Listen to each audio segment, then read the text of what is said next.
네, 반갑습니다. IBK 투자증권 분당지점장 신성우입니다. 지난 시간에 제가 그 브라질 국채에 대해서 말씀을 드렸는데요. 오늘은 해외 채권 전반적인 부분 종합적으로 정리를 하고요. 또 세금이 굉장히 중요합니다. 채권 투자할 때는. 그래서 세금 부분까지 살펴보도록 하겠습니다. 해외 채권 투자할 때 결국은 이제 선진국에 투자하느냐, 신흥국, 이머징 마켓에 투자하느냐 두 가지로 구분해서 크게 살펴볼 수 있습니다. 선진국에 투자할 때는 선진국 국채는 너무 금리가 낮기 때문에 하이힐드 쪽, 투기 등급의 채권에 투자하는 말씀드렸었고요. 이머징 마켓 같은 경우는 그 자체가 조금 리스크의 그 위험성이 있기 때문에 가급적 국채에 투자라는 말씀을 드렸습니다. 특히 이머징 마켓 같은 경우는 각 나라마다 고유의 그 리스크가 존재합니다. 이를테면 동유럽 국가 같은 경우는 서유럽의 리스크가 이렇게 좀 전이될 수 있는 그런 그 위험성이 좀 도사리고 있다고 봐야 될 것 같고요. 중동이나 아프리카 같은 경우는 정세가 좀 불안하죠. 거기에다가 또 지정학적 리스크도 도사리고 있기 때문에 그런 위험성도 있다고 봐야 될 것 같습니다.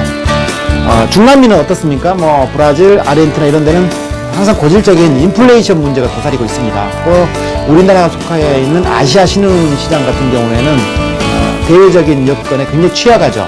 수출 비중이 높기 때문에 대외적인 변동성이 취약하다는 점도 하나의 리스크가 되겠습니다. 그렇기 때문에 이렇게 그 이머징 마켓 투자할 때는 하나의 국가에 투자하는 것도 좋지만 각 지역마다 이렇게 고유의 리스크가 있기 때문에 이거를 섞어서 전체적으로 여러 개의 국가의 국채를 섞어서 투자하는 펀드 형태 투자하는 전략도 상당히 중요하다라는 말씀을 드리고 싶습니다. 세금 좀 알아보도록 하겠습니다. 이 채권 투자할 때 세금이 상당히 중요한데요. 해외 채권도 마찬가지입니다. 일단 뭐 먼저 채권에 투자하게 되면 해외 채권 같은 경우는 세 가지 투자 수익이 발생합니다. 가장 대표적인 게 채권이니까 이자 수익이 발생하겠죠. 그 다음에 채권 같은 경우는 만기까지 가지고 있지 않고 중간에 매매를 하게 되면 매매 차익, 물론 이제 손실 보고 팔 수도 있는데 매매 차손이 발생할 수도 있는데 중간에 매매 차익이 발생할 수도 있습니다. 또 한 가지가 해외 채권에 투자하게 되면 뭐 보통 통상적으로 달러화로 투자할 수도 있고 아니면 현지 통화로 투자할 수도 있고 그러다 보니까 환 위험에 노출이 되는데 환 차익이 중간에 생길 수가 있습니다. 그렇기 때문에 이 세 가지 이익에 대해서 이자를 그 세금을 어떻게 먹이느냐 이 부분을 반드시 좀 기억을 해야 되는데요. 먼저 이자 수익 같은 경우는 과세 대상입니다. 그럼 뭐 우리나라도 마찬가지죠.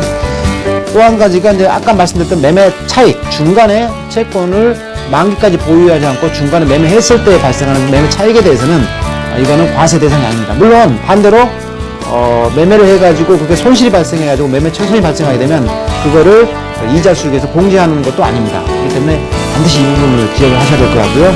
또 한 가지가 환차익인데 환차익도 역시 소득세법상 과세 대상이 아닙니다. 따라서 해외 채권에 투자할 때 반드시 이자 수익에 대해서만 세금을 과표를 인정한다는 점 반드시 기억을 해야 될 것 같고요.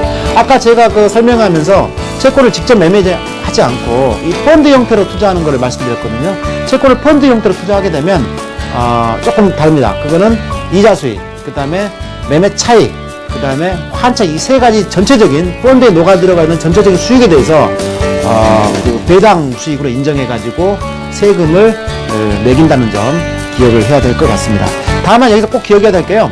보통 국가마다 예외적으로 조세 협약을 맺는 경우가 있습니다. 지난 시간에 브라질 국채 설명드리면서 비과세라고 말씀드렸는데 이거는 브라질하고 우리나라하고 특별한 조세 협약을 맺었습니다. 이렇게 되게 되면 조세 협약이 먼저 우선한다는 점, 이 부분도 반드시 기억을 해야 될 것 같습니다.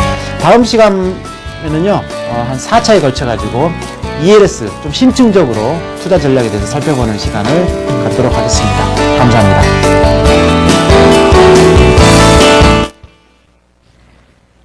안녕하세요. 상세가